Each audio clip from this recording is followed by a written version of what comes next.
महादेव जी कहते हैं कि मैं जानता हूँ तुम आजकल कुछ परेशान से हो, उलझे हुए हो, किसी तकलीफ़ में हो और शायद अब अकेले भी हो।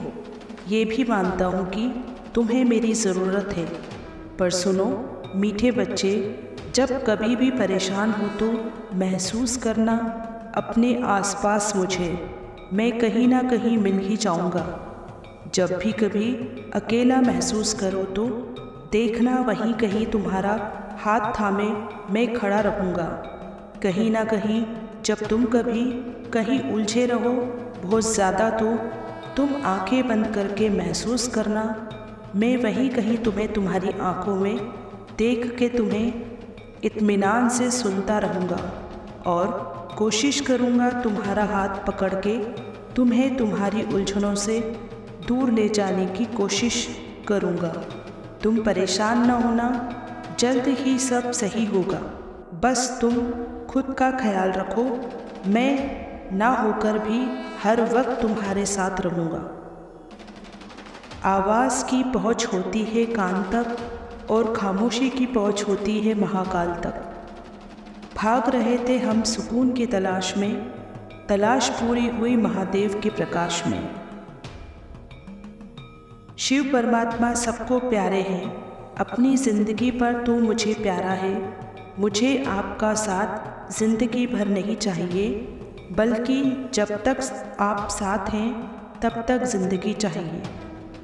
मैं बनाऊं चित्र तेरा, तू चरित्र मेरा बना देना। मैं सजाऊं रोज़ तुझे, तू मन मेरा सजा देना।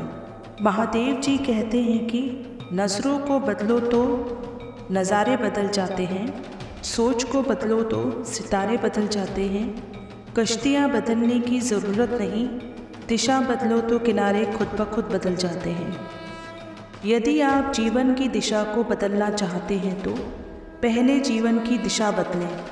यह कथन बताता है कि यदि आप अपने जीवन की परिस्थितियों को बदलने या सुधारने की इच्छा रखते हैं तो आपको अपने दृष्टिकोण को बदलने और स्वयं जीवन को नेगेटिव करने से शुरुआत करनी चाहिए।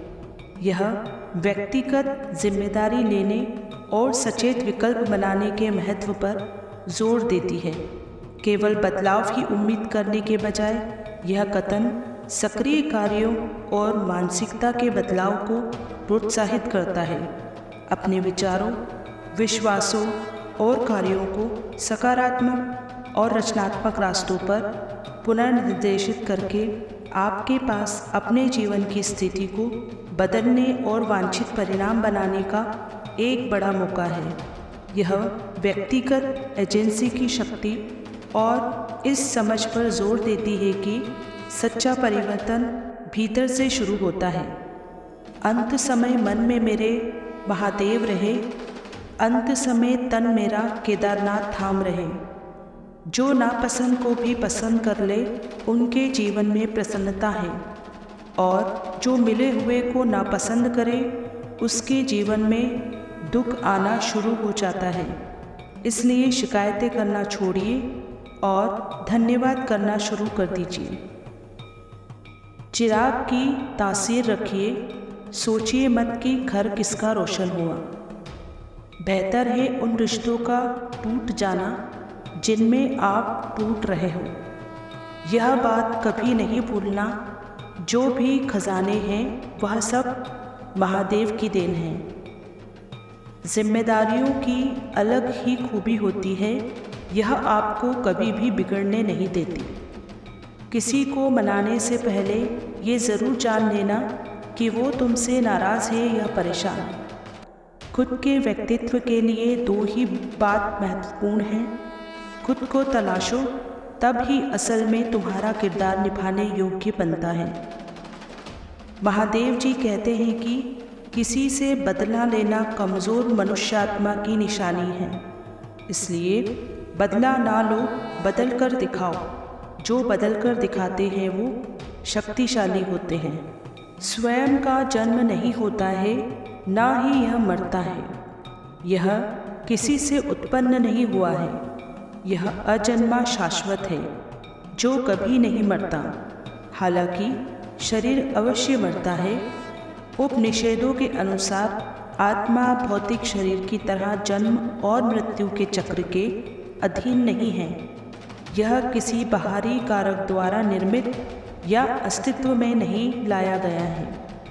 इसके बजाय समय और नाशवता की सीमाओं को पार करते हुए स्वयं को अजन्मा और शाश्वत माना जाता है, जबकि भौतिक शरीर नष्ट हो सकता है और मृत्यु से गुजर सकता है। स्वर का सार इस प्रक्रिया से अछूता रहता है। यह दर्शाता है कि स्वयं का वास्तविक स्वरूप भौतिक दुनिया के क्षणिक दायरे से परे है और अमरता का सार रखता है।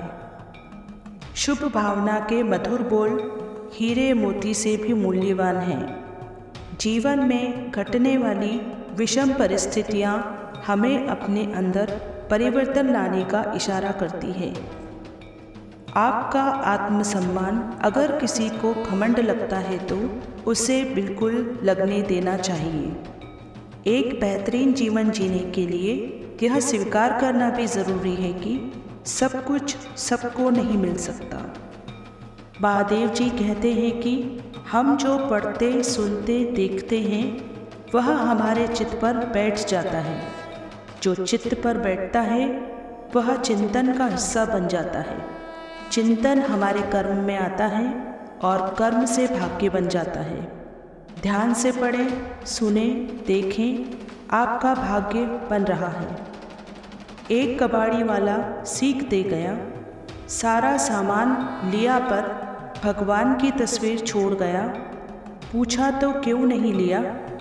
बहुत खूबसूरत जवाब। भगवान को बेचने की आपकी औकात नहीं होगी, पर मेरी खरीदने की औकात नहीं है। किसी ने महादेव से पूछा, इंसानों में आपके सबसे नज़दीकी कौन है? महादेव ने कहा, हर वो इंसान जिसके पास बदला लेने की ताकत हो और फिर भी वो माफ़ कर दे। माफ़ करना और शांत रहना सीखिए। आप एक ऐसी ताकत बन जाओगे कि आपको पहाड़ भी रास्ता देंगे। हम स्वयं ही अपने गुरु बने, स्वयं को ही उपदेश दें, दूसरों को उपदेश ना दें। दूसरों में कमी ना देखते हुए अपने में ही कमी देखें और स्वयं को ही सुधारें। हमारा कल्याण निश्चित होगा। आज की वीडियो में बस इतना ही। आशा करती हूँ अगर यह वीडियो आपके जीवन में कोई परिवर्तन लाए तो कमेंट सेक्शन में जय महादेव लिखना ना भूलें। वीडियो को लाइक और चैनल को सब्सक्राइब ज़रूर करें। जय महादेव।